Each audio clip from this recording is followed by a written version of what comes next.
नमस्कार दर्शकों, भक्ति ज्ञान चैनल में आपका बहुत बहुत स्वागत है। आज हम कार्तिक मास की शुक्ल पक्ष की प्रबोधिनी एकादशी का महात्म्य जानेंगे। आप ध्यान से सुनिए। युधिष्ठिर ने पूछा, श्री कृष्ण, मैंने आपके मुख से रमा का यथार्थ महात्म्य सुना। मानद, अब कार्तिक शुक्ल पक्ष में जो एकादशी होती है उसकी महिमा बताइए। भगवान श्री कृष्ण जी बोले, राजन, कार्तिक के शुक्ल पक्ष में जो एकादशी होती है उसका जैसा वर्णन ब्रह्मा जी ने नारद जी से किया था वही मैं तुम्हें बतलाता हूँ। नारद जी ने कहा, पिताजी, जिसमें धर्म कर्म में प्रवृत्ति कराने वाले भगवान गोविंद जागते हैं, उस प्रबोधिनी एकादशी का महात्म्य बतलाइए। ब्रह्मा जी बोले, मुनिश्रेष्ठ, प्रबोधिनी का महात्म्य पाप का नाश, पुण्य की वृद्धि तथा उत्तम बुद्धि वाले पुरुषों को मोक्ष प्रदान करने वाला है। समुद्र से लेकर सरोवर तक जितने भी तीर्थ हैं वे सभी अपने महात्म्य की तभी तक गर्जना करते हैं जब तक कि कार्तिक मास में भगवान विष्णु की प्रबोधिनी तिथि नहीं आ जाती। प्रबोधिनी एकादशी को एक ही उपवास कर लेने से मनुष्य 1000 अश्वमेध तथा 100 राजसूय यज्ञ का फल पा लेता है। बेटा, जो दुर्लभ है, जिसकी प्राप्ति असंभव है तथा जिसे त्रिलोकी में किसी ने भी नहीं देखा है, ऐसी वस्तु के लिए भी याचना करने पर प्रबोधिनी एकादशी उसे देती है।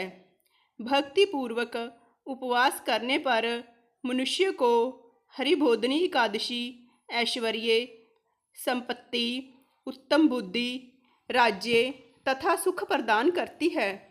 मेरु पर्वत के समान जो बड़े बड़े पाप हैं उन सब को यह पापनाशिनी प्रबोधिनी एक ही उपवास से भस्म कर देती है। पहले के हजारों जन्मों में जो पाप किए गए हैं उन्हें प्रबोधिनी की रात्रि का जागरण रुई की ढेरी के समान भस्म कर डालता है। जो लोग प्रबोधिनी एकादशी का मन से ध्यान करते तथा जो इसके व्रत का अनुष्ठान करते हैं उनके पितृ नरक के दुखों से छुटकारा पाकर भगवान विष्णु के परम धाम को चले जाते हैं। ब्राह्मण अश्वमेध आदि यज्ञों से भी जिस फल की प्राप्ति कठिन है वह प्रबोधिनी एकादशी को जागरण करने से अनायास ही मिल जाता है।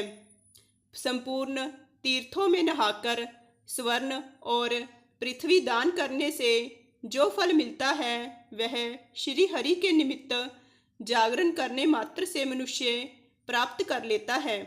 जैसे मनुष्यों के लिए मृत्यु अनिवार्य है, उसी प्रकार धन संपत्ति मात्र भी क्षणभंगुर है। ऐसा समझकर एकादशी का व्रत करना चाहिए। तीनों लोकों में जो कोई भी तीर्थ संभव है वे सब प्रबोधिनी एकादशी का व्रत करने वाले मनुष्य के घर में मौजूद रहते हैं। कार्तिक की हरिबोधिनी एकादशी पुत्र तथा पौत्र प्रदान करने वाली है। जो प्रबोधिनी को उपासना करता है वही ज्ञानी है, वही जोगी है, वही तपस्वी और जितेंद्रिय है तथा उसी को भोग और मोक्ष की प्राप्ति होती है। बेटा, प्रबोधिनी एकादशी को भगवान विष्णु के उद्देश्य से मानव जो स्नान, दान, जप और होम करता है वह सब अक्षय होता है। जो मनुष्य उस तिथि को उपवास करके भगवान माधव की भक्ति पूर्वक पूजा करते हैं वे 100 जन्मों के पापों से छुटकारा पा जाते हैं। इस व्रत के द्वारा देवेश्वर जनार्दन को संतुष्ट करके मनुष्य संपूर्ण दिशाओं को अपने तेज से प्रकाशित करता हुआ श्री हरि के वैकुंठ धाम को जाता है। प्रबोधिनी को पूजित होने पर भगवान गोविंद मनुष्यों के बचपन, जवानी और बुढ़ापे में किए हुए 100 जन्मों के पापों को, चाहे वे अधिक हों या कम, धो डालते हैं।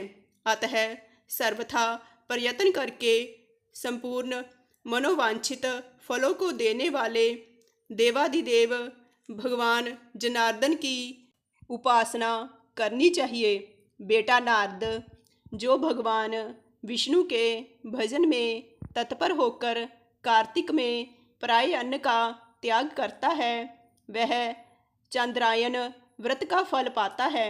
जो प्रतिदिन शास्त्रीय चर्चा से मनोरंजन करते हुए कार्तिक मास व्यतीत करता है, वह अपने संपूर्ण पापों को जला डालता है और 10,000 यज्ञों का फल प्राप्त करता है। कार्तिक मास में शास्त्रीय कथा के कहने सुनने से भगवान मधुसूदन को जैसा संतोष होता है, वैसा उन्हें यज्ञ, दान अथवा जप आदि से भी नहीं होता। जो शुभ कर्म परायण पुरुष एक या आधा श्लोक भी भगवान विष्णु की कथा बाँचते हैं, उन्हें 100 गौदान का फल मिलता है। महामुने कार्तिक में भगवान केशव के सामने शास्त्र का स्वाध्याय तथा श्रवण करना चाहिए। मुनिश्रेष्ठ, जो कार्तिक में कल्याण प्राप्ति के लोभ से श्री हरि की कथा का प्रबंध करता है, वह अपनी 100 पीढ़ियों को तार देता है। जो मनुष्य सदा नियम पूर्वक कार्तिक मास में भगवान विष्णु की कथा सुनता है, उसे सहस्त्र गोदान का फल मिलता है। जो प्रबोधिनी एकादशी के दिन श्री विष्णु की कथा का श्रवण करता है, उसे 7 द्वीपों से युक्त पृथ्वी दान करने का फल प्राप्त होता है। मुनिश्रेष्ठ, जो भगवान विष्णु की कथा सुनकर अपनी शक्ति के अनुसार कथावाचक की पूजा करते हैं, उन्हें अक्षय लोक की प्राप्ति होती है। नारद, जो मनुष्य कार्तिक मास में भगवत संबंधी गीत और शास्त्र विनोद के द्वारा समय बिताता है, उसकी पुनरावृत्ति मैंने नहीं देखी है। मुने, जो पुण्य आत्मा पुरुष भगवान के समक्ष गान, नृत्य, वाद और श्री विष्णु की कथा करता है, वह तीनों लोकों के ऊपर विराजमान होता है। मुनिश्रेष्ठ, कार्तिक की प्रबोधिनी एकादशी के दिन बहुत से फल, फूल, कपूर, अर्गजा और कुमकुम के द्वारा श्री हरि की पूजा करनी चाहिए। एकादशी आने पर धन की कंजूसी नहीं करनी चाहिए, क्योंकि उस दिन दान आदि करने से असंख्य पुण्य की प्राप्ति होती है। प्रबोधिनी को जागरण के समय शंख में जल लेकर फल तथा नाना प्रकार के द्रव्यों के साथ श्री जनार्दन को अर्घ्य देना चाहिए। संपूर्ण तीर्थों में स्नान करने और सब प्रकार के दान देने से जो फल मिलता है, वही प्रबोधिनी एकादशी को अर्घ्य देने से करोड़ गुना होकर प्राप्त होता है। देवऋषि, अर्घ्य के पश्चात भोजन, आच्छादन और दक्षिणा आदि के द्वारा भगवान विष्णु की प्रसन्नता के लिए गुरु की पूजा करनी चाहिए। जो मनुष्य उस दिन श्री मद्भागवत जी की कथा सुनता अथवा पुराण का पाठ करता है, उसे एक एक अक्षर पर कपिला दान का फल मिलता है। मुनिश्रेष्ठ, कार्तिक में जो मनुष्य अपनी शक्ति के अनुसार शास्त्रोक्त रीति से वैष्णव व्रत का पालन करता है उसकी मुक्ति अविचल है। केतकी के एक पत्ते से पूजित होने पर भगवान गरुड़ ध्वज 1000 वर्ष तक अत्यंत तृप्त रहते हैं। देवऋषि जो अगस्त के फूल से भगवान जनार्दन की पूजा करता है उसके दर्शन मात्र से नरक की आग बुझ जाती है। वत्स जो कार्तिक में भगवान जनार्दन को तुलसी के पत्र और पुष्प अर्पण करते हैं उनका जन्म भर का किया हुआ सारा पाप भस्म हो जाता है।